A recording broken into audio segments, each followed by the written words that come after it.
Sahabat Rema yang terkasih, salam jumpa kembali dalam program Rema. Hari ini Jumat 24 Juni 2022, Hari Raya Hati Yesus yang Maha Kudus. Bacaan rohani kita diambil dari Injil Lukas, bab 15, ayat 3 sampai dengan 7. Judul renungan ini adalah Sukacita Buah Pertobatan. Sahabat Rema yang terkasih, di zaman yang maju ini kita patut bersyukur karena kita hidup dalam situasi yang merdeka. Ada banyak hal yang bisa kita lakukan dengan bebas.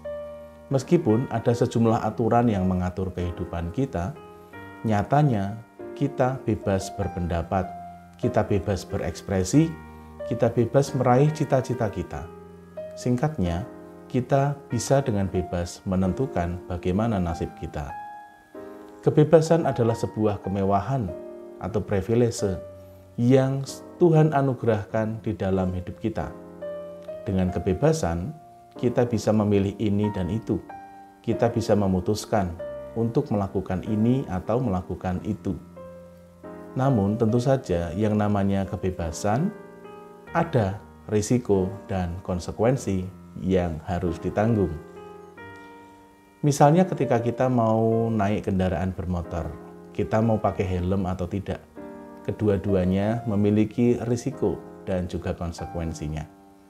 Kadangkala kita hanya bisa memilih namun tidak pandai dalam menanggung risiko. Terutama jika risiko yang kita pilih ternyata adalah risiko yang begitu berat di dalam kehidupan kita. Sama halnya dengan pilihan hidup. Kita mau hidup sesuai dengan kehendak Allah atau mau hidup dalam dosa. Kita sendiri yang menentukan apakah aku mau memilih itu atau ini dengan bebas. Jika kita memilih jalan untuk berbuat dosa, konsekuensinya jelas, yaitu hidup di dalam situasi tak berahmat, terpisah dari Allah. Dan jika kita semakin lama dalam keadaan berdosa, semakin jauh pula lah kita dan semakin tersesatlah kita. Konsekuensi dari dosa jelas, yaitu maut. Perumpamaan tentang domba yang hilang dalam bacaan Injil hari ini memberikan gambaran yang jelas dan indah. Domba yang hilang menggambarkan situasi kita sebagai orang-orang yang berdosa, yang jauh dari Tuhan dan tersesat di dalam kehidupan. Namun rupanya Allah Sang Gembala yang baik dengan penuh kasih pergi mencari domba-domba yang tersesat itu. Dia mencari kita yang berdosa sampai dapat. Dan ketika kita telah ditemukan, Allah begitu bersuka cita. Tuhan Yesus mengakhiri perumpamaan ini dengan perkataan, "Demikian juga akan ada sukacita di surga karena satu orang berdosa yang bertobat."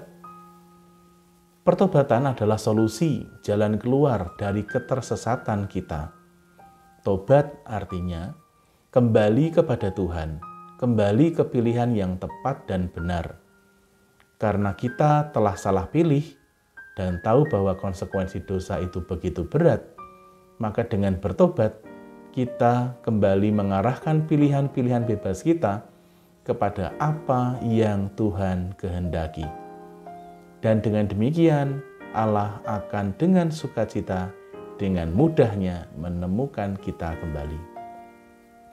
Sahabat Rema yang terkasih, sukacita adalah buah dari pertobatan. Siapakah yang bersukacita di sini? Kalau dalam cerita tadi jelas Sang Gembala atau Allah di surga, semua malaikat tentunya. Namun, pihak yang paling bersukacita seharusnya adalah kita. Kita yang bertobat adalah orang atau pihak yang bersukacita. Karena kita adalah pendosa yang bertobat, yang dengan pertobatannya kita kembali menerima rahmat pengampunan.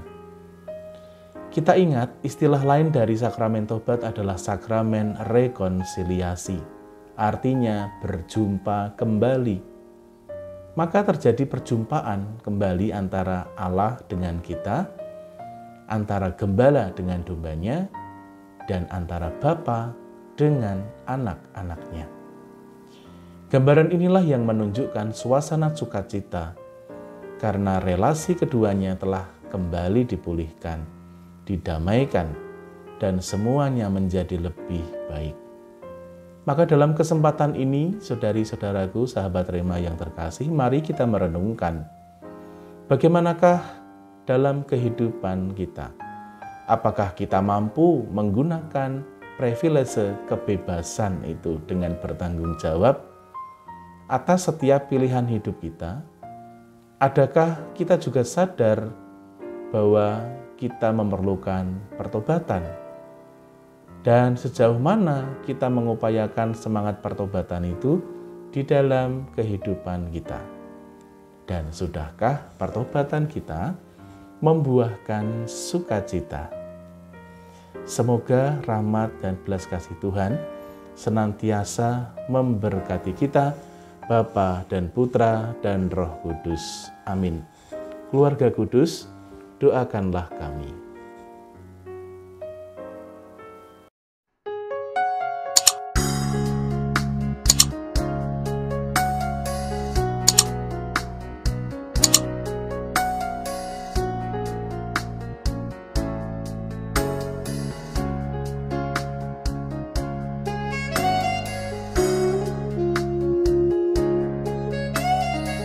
Sahabat Rema, sampai jumpa dalam program berikutnya.